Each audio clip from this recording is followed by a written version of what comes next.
Advocate Hari Singh ਦੀ ਸਵੈ ਜੀਵਨੀ ਬਰਤਾਨੀਆ ਦੀ ਸੰਸਦ ਵਿੱਚ ਰਿਲੀਜ਼ ਕੀਤੀ ਗਈ।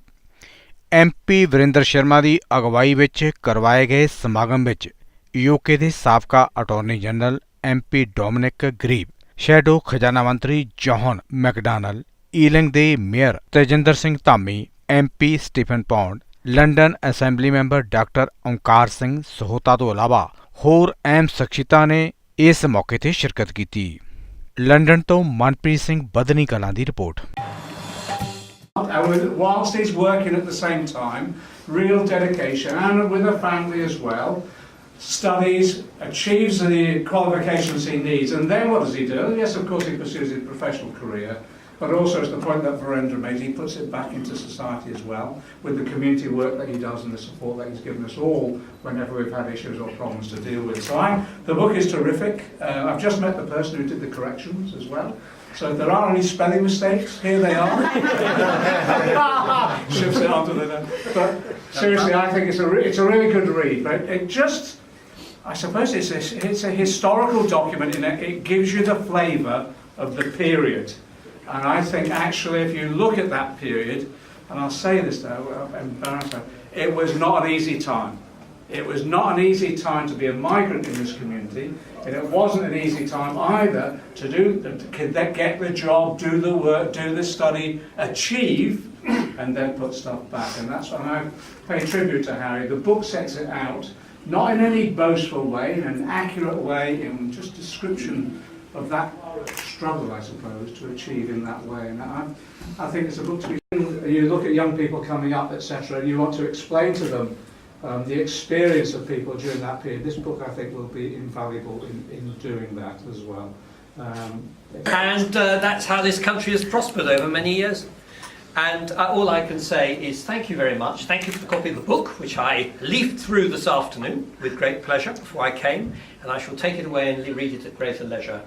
And I'm really pleased that you've written it, because it seems to me that these are precisely the stories we need to hear, and it makes very worthwhile reading. Thank you very much. 10 years back, I met Harry for the first time. He was in his Greenford office. Somebody told me, here is a notary, please go and have your job done. I went there. I waited, and there was a lady with a child who was also sitting in the reception. I came first, but the lady and the child followed. Harry came, and on that day his secretary was not there in the office. He saw who came first. I said, me. In that deliberate construction, and I for one owe him a big thanks for doing so. Writing this book has been a labour of love, in the words of Vakil Saab. And it becomes obvious that it must be the case if you look at the factuals, details, the distilled insights, the quotations, the references, and the enthusiasm that meets you as you turn every single page of the memoir. All Southall had going for it in the late 1950s, I think, was it had a horse market, and that was about it.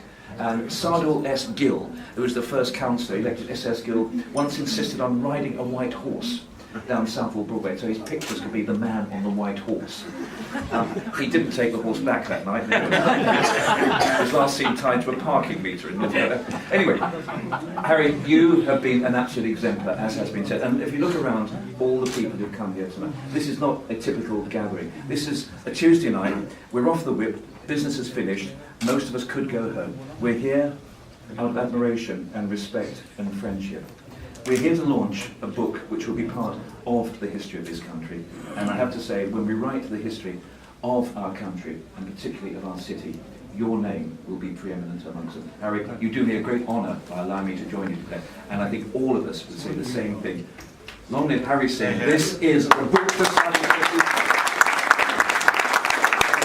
My masters, I was actually my supervisor was Simon, and then I was even ready to start my PhD. Unfortunately, I didn't have the fund money, and my visa was going to expire. So then I have no option. Then I wrote to the Law Society that I wanted to become a solicitor in this country, but they refused because they told me basically I didn't have a degree from the LLB degree from the business. That's why actually then I have no option, but I want to continue. The country was very nice to me. I saw things are very nice everywhere. So I thought even I go to India, then that will be difficult for me to survive there after staying in this country for some time as a student. So then anyway, ultimately I landed in India House, and after a year or so, then I decided to go to Hague Academy to have my course, which I did.